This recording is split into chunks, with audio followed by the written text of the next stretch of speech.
What's up, YouTube? It's Gabe. It is Friday, July 6th, 2012, which would make it my 2-year anniversary of starting tea. I don't really have a whole lot of tea changes to talk about today. I feel like everything's pretty consistent at this point. It has been a couple months, over a year since I had top surgery, and my scars seem to finally be fading a lot. I don't know. I don't know if it's just from like taking better care of myself, because I felt like they didn't really fade for a long time, and then all of a sudden they like got much better right at the same time as I lost like 30 pounds and my skin cleared up from eating better. I guess that was another reason I wanted to do an update. My dog's being weird.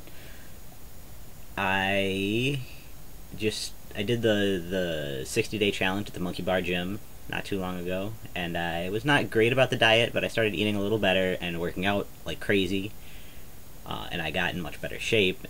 Lost a little bit of weight. I feel like it was like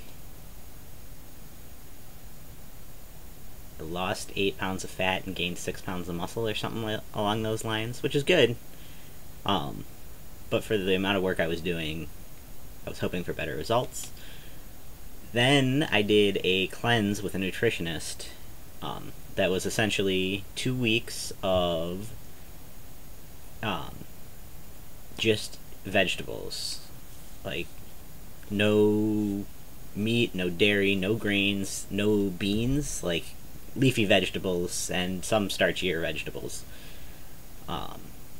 And then I got to add in gluten-free grains, but only like whole grains, so I could eat rice and veggies, or millet and veggies.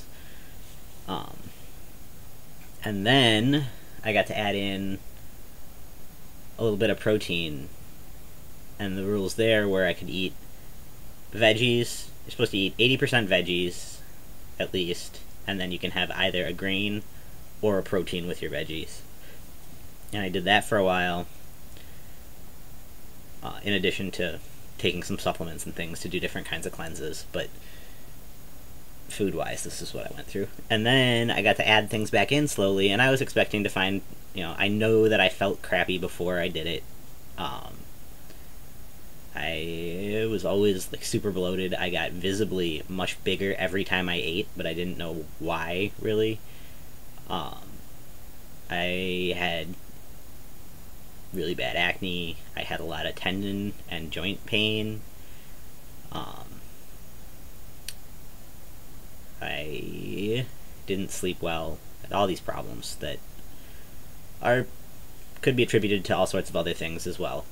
But I was expecting to find that I had lots of food sensitivities. And I was very excited when I got to add dairy back in, and I did not have a problem, so I can eat yogurt. I don't really drink milk anymore.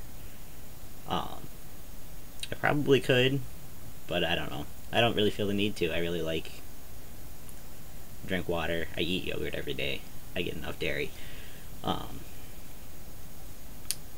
And where was I going? Oh, but the one thing that when I added it back in made me feel terrible was gluten. And I've been reading a little bit about gluten sensitivities and things like that. And one thing I saw said that if you have weight that you just can't seem to lose, and you work out all the time and you eat well and you still just don't seem to have very good results, it might be a gluten sensitivity. And if you cut out gluten, you might find that you drop 20 pounds in a month, which is almost exactly what happened. And then they described what it feels like to reintroduce gluten, and that is exactly what it feels like. It makes me feel so out of it and foggy and just generally crappy. It's really not even hard to keep gluten out anymore, because I know that as soon as I have it, I'll feel crappy. And it's just not worth it. So I did want to. That's exciting news for me. I feel great. I have. I'm like much more confident, much more. I guess that's to be expected when you feel better about yourself. I've also found that I'm less shy, which might also be a confidence thing, but it's exciting anyway. And my attention span still sucks. But my blood sugar sucks. My blood sugar drops really bad. So I eat constantly. But I guess that's not a bad thing necessarily. I talked about surgery. Other Gabe is having his surgery. I'm very excited for him. And I was going to talk about my plans. I'm super excited because I think I'm going to go woof in Hawaii for the winter, which is worldwide opportunities for organic farmers. So you go and volunteer on a farm, and then they provide room and board for you while you're working for them. And I am sick of being in Madison and very excited to go travel a little bit. And then the following year, I'm going to try to go back to school, probably for nutritional science, or like food chemistry maybe, or food science.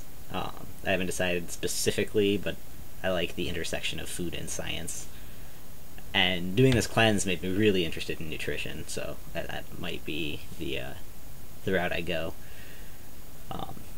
I was wondering if any of you guys have experience woofing and have any advice or input, especially if you have experience woofing as a trans person. I can't imagine it'll be a huge deal, but it adds a little bit of nervousness to it. I think that is pretty much all I've got. So, I'll see you later.